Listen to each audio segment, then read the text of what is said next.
इस कहानी के शुरू में हम एक परिवार से मिलते हैं और ये सब लोग एक छोटे से अपार्टमेंट में रहते हैं। ये अपार्टमेंट एक बिल्डिंग के बेसमेंट में था। इनके पास ज्यादा पैसे नहीं थे और ना ही कोई स्टेबल जॉब थी। ये जैसे तैसे बस अपना गुजारा कर रहे थे। इनके पास फोन का बिल भरने के लिए भी पैसे नहीं थे, इसलिए जहाँ से भी इन्हें फ्री का वाईफाई मिलता ये उसे ही यूज करते। काफी समय से बस इनका काम चल रहा था। ये छोटी मोटी जॉब्स करके बस अपना गुजारा कर रहे थे। इनका बेटा कीवू उसका एक काफी अच्छा दोस्त था और एक दिन वो उनसे मिलने आता है और तोहफे में इनके लिए एक स्टोन लेकर आता है। वो उन्हें कहता है इसे अपने घर में रखने से आपके पास पैसे आते हैं और इस फैमिली को पैसे की काफी ज्यादा जरूरत थी। उसका दोस्त उसे कहता है कि वो कुछ समय के लिए इस कंट्री से बाहर जा रहा है। उसे यहाँ से जाने का काफी मन था, पर एक समस्या थी। उसे एक लड़की काफी ज्यादा पसंद थी। उसे इंग्लिश की ट्यूशन देता था। वो उम्र में उससे काफी ज्यादा छोटी थी, इसलिए उसका ये प्लान था कि वो कुछ सालों में वापस आएगा और उसे प्रपोज करेगा। पर तब तक के लिए वो बस इतना चाहता था कि वो बाकी लड़कों से दूर रह सके, इसलिए वो कीवू के पास आया था। वो उससे कहता है तुम उसकी ट्यूशन ले लो, मुझे सिर्फ तुम पर भरोसा है। कीवू उसे कहता है मेरे पास कोई कॉलेज की डिग्री नहीं है। तो उसका दोस्त उसे एक आइडिया देता है। वो उसे कहता है अपने फेक डॉक्यूमेंट्स बना लो, क्योंकि ओनर्स काफी ज्यादा रिच हैं और वो तुम्हें काफी ज्यादा पैसे देंगे। और कीवू उसकी बात को सुन लेता है। अपनी बहन की मदद से अपना डॉक्यूमेंट बनाता है और अगली ही सुबह ओनर से मिलने जाता है। उसे रियलाइज होता है ये घर काफी ज्यादा सुंदर है। उसकी मुलाकात यहाँ की स्टाफ से होती है। ये लेडी काफी सालों से यहाँ पर काम कर रही थी। इनका नाम था मून गोंग और इस घर की ओनर उस पर काफी भरोसा करती थी।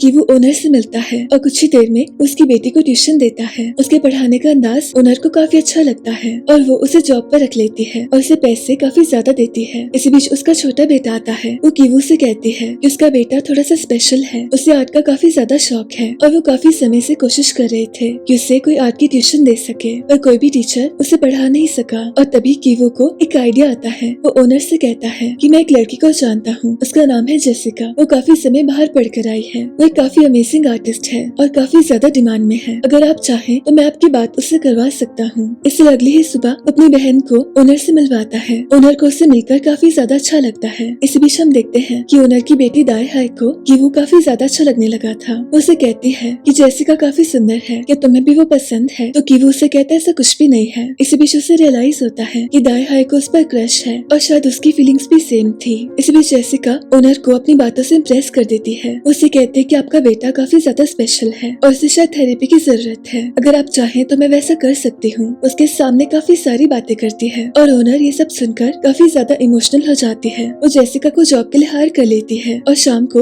उसे अपने पति से मिलवाती है। अब काफी ज्यादा रात हो गई थी और उसे वापस जाना था, इसलिए इस घर का ड्राइवर उसे वापस छोड़ने जाता है। इसी बीच जेसिका अपने कुछ कपड़े इस कार में रख देती है और कुछ ही दिनों में ओनर उसे देख लेता है। उसे ऐसा लगता है कि ड्राइवर इस गाड़ी में कुछ लड़कियों को लेकर आता है। वो अपनी पत्नी से कहता है कि शायद ड्राइवर का किसी के साथ अफेयर है। वो कहता है मुझे इससे एतराज नहीं है, मुझे बस ये बात अजीब लगी कि उसने मेरी गाड़ी यूज की है। वो कहता है मुझे उसे जॉब से निकालना होगा और ये सारी चीजें जेसिका सुन रही थी। उसका प्लान काम कर गया था। वो जो चाहती थी उसके सामने था। ओनर उसे सब बताती है और जेसिका उसे कहती है कि जब मैं छोटी थी तो मेरे पास एक काफी अच्छे ड्राइवर थे, अगर आप चाहें तो मैं उन्हें आपसे मिलवा सकती हूँ। और बस ऐसे ही उसके पापा को इनके घर में ड्राइवर की जॉब मिलती है। अब इनकी अगली शिकार थी मून गोंग। वैसे उनमें कोई कमी नहीं थी, इसलिए इन्हें जॉब से निकालना इजी नहीं था। इस बीच कीवू को पता चलता है उन्हें दरअसल पीच से एलर्जी है, इसलिए इस घर में कभी पीच नहीं आते। और बस ऐसे ही उनकी कमजोरी उनके सामने आती है। ये आराम आराम से उनकी एलर्जी को ट्रिगर करते हैं। इस बीच कीवू के पापा एक फोटो लेते हैं और ओनर से कहते हैं कि आज मैं डॉक्टर के पास गया था और मुझे वहाँ आपका स्टाफ मिला। मुझे उनकी कुछ बातें सुनाई दी, शायद उन्हें टीबी है। उसे पहले यकीन नहीं होता, पर जैसे वो वापस आती है उसके सामने सबूत पेश किए जाते हैं और इसके बाद उसके पास कोई ऑप्शन नहीं होता। उसे मून गोंग को जॉब से निकालना पड़ता है। इस बीच ओनर कीवू के पापा से कह रहे थे कि मेरी वाइफ काफी समस्या में है, उसे घर के कामों की आदत नहीं है और स्टाफ के जाने के बाद उसे काफी मुश्किल हो रही है। इसलिए कीवू के पापा उसे कार्ड देते हैं। उसे कहते हैं कंपनी काफी अच्छी सर्विस देते हैं, आपको जैसी भी सर्विस चाहिए ये सब आपको देंगे। इन्होंने मुझे जॉब के लिए अप्रोच किया था और मैंने इनसे कहा कि मेरे पास ऑलरेडी जॉब है। और इसके बाद देखते ही देखते ये सारी फैमिली इस घर में जॉब कर रही थी। इनकी जिंदगी काफी आसान हो गई थी। इनके जो पैसे की कमी थी वो एक ही पल में सॉल्व हो गई। इस बीच एक दिन ओनर का बेटा कहता है कि उसे ड्राइवर से एक स्मेल आती है और वही सेम स्मेल उसे स्टाफ से आती है। ये सुनकर उसकी मॉम उससे कहती है कि ऐसा नहीं कहते हैं, इनसे अभी माफी मांगो। अभी चारों डिसाइड करते हैं कि नहाने के लिए अलग अलग सोप यूज करेंगे ताकि इनसे सेम खुशबू न आए। इसके कुछ ही समय में ओनर्स की फैमिली को एक कैंपिंग ट्रिप पर जाना था। इनके बेटे का बर्थडे था और ये सब लोग काफी ज्यादा खुश थे। इनके जाने के बाद ये चारों इस घर में काफी रिलैक्स करते हैं। कुछ देर के लिए ही सही ये इस घर को अपना मान लेते हैं। इस बीच कीवू सबको बताता है कि उसे दायहाई काफी पसंद है। ये सब लोग उसका मजाक उड़ाते हैं। ये कहते तब तो ये घर हमारे इन लॉज का हो गया, और कुछ देर ही काफी सारी बातें करते हैं। इन्हें ये सुकून भरी जिंदगी काफी पसंद थी। पर इसी बीच बाहर से आवाज आती है। ये देखने चाहते हैं तो इस घर की पुरानी मेड यहाँ पर वापस आई थी। वो कहती मेरा कुछ सामान रह गया है। वो कीवू की मॉम से कहती है कि प्लीज मुझे अंदर आने दो, इसलिए उसे अंदर आने दिया जाता है। मूनगोंग जल्दी से बेसमेंट में जाती है, इसलिए कीवू की मॉम उसे देखने जाती है। उसकी आंखों के सामने जो नजारा होता है उसे काफी हैरानी होती है। इस बेसमेंट में एक खुफिया रास्ता था। यहाँ काफी समय से उसके पति रह रहे थे। वो इस घर में काफी समय से जॉब कर रही थी और 6-7 साल से उनके पति यहीं पर छुपे हुए थे। उनके पति ने कुछ लोगों से लोन लिया था। उसके पति पर काफी सारा कर्जा था और सिर्फ मूनगोंग इस रास्ते के बारे में जानती थी।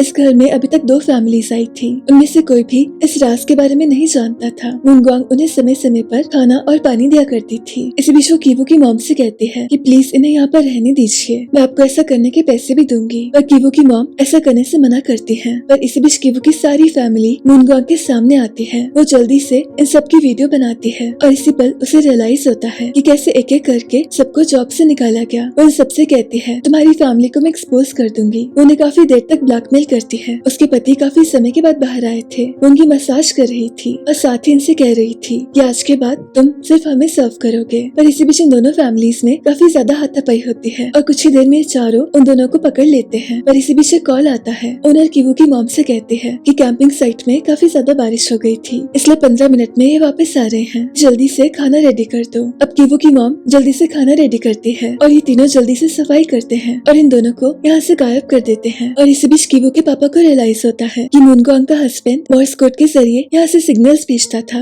इतने सालों में उसने इस लैंग्वेज को काफी अच्छे से सीख लिया था। वो जल्दी से उसे बंदी बनाता है। इसी बीच मूनगोंग काफी ज्यादा जख्मी थी। अपनी पत्नी को ऐसे देखकर उसे काफी दुख होता है। इस बीच ओनर कीवू की मॉम को बताती है कि उसका बेटा जब काफी छोटा था वो किचन में आया था और अचानक से उसने किसी को देखा। उसे ऐसा लगा कि उसने किसी भूत को देख लिया और उसके बाद से उसकी ऐसी हालत हो गई है। उसने ड्राइंग करना शुरू कर दी और अपनी ड्राइंग में वो हमेशा उस इंसान को बनाता था। अब देर रात को इस घर के ओनर सो जाते हैं और ये तीनों यहाँ से जाना चाहते थे, पर इसी बीच ये सारे फिर से वापस आते हैं और इन तीनों को छुपना पड़ता है। इनका बेटा गार्डन में रहना चाहता था, इसलिए इन दोनों को भी यहाँ पर सोना पड़ता है। इसी बीच ये बातें कर रहे थे और ओनर कहता है कि मुझे अजीब सी स्मेल आ रही है। ये स्मेल बिल्कुल वैसी है जैसे ड्राइवर से आती है। दरअसल ये स्मेल गरीब लोगों से आती है। अब ये सारी चीजें सुनकर कीवू के पापा को बिल्कुल अच्छा नहीं लगता। उन्हें काफी दुख होता है और इन दोनों के सोने के बाद ये तीनों यहाँ से जाते हैं। अब बाहर काफी ज्यादा बारिश हो रही थी। कीवू की बहन काफी ज्यादा डरी हुई थी। वो कहती अब क्या होगा, और उसके पापा कहते हैं कि डरने की कोई जरूरत नहीं है, मैं सब कुछ संभाल लूंगा। पर ऐसा कुछ नहीं था। इनकी मुसीबतें बस शुरू हुई थी। काफी सारी बारिश की वजह से इनके सारे घर में पानी आ गया था। इनका सारा सामान खराब हो गया था। ये जल्दी से सारी इम्पोर्टेंट चीजों को बचाते हैं कि वो उस तोहफे को देखता है जो उसके दोस्त ने उसे दिया था। उसे काफी दुख होता है। वो उस पत्थर को भी बचा लेता है। अब इनके पास रहने की जगह नहीं थी, इसलिए सारी रात ये जैसे तैसे मैनेज करते हैं। और अगली सुबह ओनर चाहती थी कि वो अपने बेटे की बर्थडे पार्टी दे, इसलिए वो सबको इनवाइट करती है। वो जेसिका और ड्राइवर को बुलाती है और उसकी बेटी कीवू से कहती है कि उसे जरूर आना होगा। अब सारा दिन वो ड्राइवर के साथ शॉपिंग करती है। इसी बीच उसे एक स्मेल आती है और वो जल्दी से अपनी विंडो ओपन करती है। वही कीवू दायहाई के साथ में था। वो अपने आसपास देखता है। ये सारे लोग जिन्हें जिंदगी में सब कुछ मिला था, वो भी चाहता था कि एक दिन वो ऐसा जरूर बने। इसी बीच इनकी बर्थडे पार्टी शुरू होती है और ओनर चाहती थी कि जेसिका इस केक को लेकर सबके सामने जाए। और तभी कीवू देखना चाहता था कि बेसमेंट में इन दोनों का क्या हाल है, पर उसका ऐसा करना काफी गलत साबित होता है। उसे रियलाइज होता है कि मूनगोंग मर चुकी है और उसका पति गुस्से में पागल हो गया है। उसे मारने की कोशिश करता है, उस पर अटैक करता है। वो बस इतना चाहता था कि जिसकी वजह से उसकी पत्नी की मौत हुई वो सबको बर्बाद कर देगा। वो जल्दी से बाहर की ओर जाता है और सबसे पहले उसकी नजर जेसिका पर जाती है। वो जल्दी से उस पर हमला करता है और सारे लोग काफी ज्यादा डर जाते हैं। जेसिका के मॉम डैड को छोड़कर कोई उसे बचाना नहीं चाहता था और ये सारी चीजें देखकर ओनर का बेटा बेहोश हो जाता है। उसके बेटे को ऐसा लगता है जैसे उसने फिर से भूत को देख लिया और ये देखकर उसके पापा ड्राइवर से कहते हैं कि हमें डॉक्टर के पास जाना होगा। पर ड्राइवर उसे कोई जवाब नहीं देता, इसलिए वो उसे कहता है मुझे गाड़ी की चाबी दो। वो चाबी उसकी ओर फेंकता है और चाबी मूनगोंग के हस्बैंड के सामने थी। उसे लेना था, पर उससे उसे स्मेल आती है और ये सब देखकर कीवू के पापा को काफी गुस्सा आता है और कुछ ही देर में बिना सोचे समझे उस पर अटैक करते हैं। और जितनी देर में उन्हें समझ आता है काफी ज्यादा देरी हो गई थी। वो यहाँ से वापस नहीं जा सकते थे। अब यहाँ से भागने के अलावा उनके पास ऑप्शन नहीं था। इसके कुछ ही टाइम में हम देखते हैं कि कीवू अभी भी जिंदा है। वो काफी समय से हॉस्पिटल में था। उसके सर में काफी गहरी चोट आई थी। उससे पुलिस वाले पूछ रहे थे कि उसके पापा कहाँ पर है, और उसे कुछ नहीं पता होता। दुनिया की नजरों में से वो तो हमेशा के लिए गायब हो गए थे। लकीली इन दोनों को जेल नहीं होती, बस छोटी मोटी सजा मिलती है। उसकी बहन हमेशा के लिए इस दुनिया से चले गई थी। बस सारी दुनिया एक चीज समझ नहीं पा रही थी कि उसके पापा गायब कैसे हो गए। ये चीज न्यूज वाले भी शो कर रहे थे। उन्हें समझ नहीं आ रहा था क्योंकि कैमरास के अकॉर्डिंग उसके पापा गैराज में चले गए थे और किसी ने उन्हें बाहर आते हुए नहीं देखा।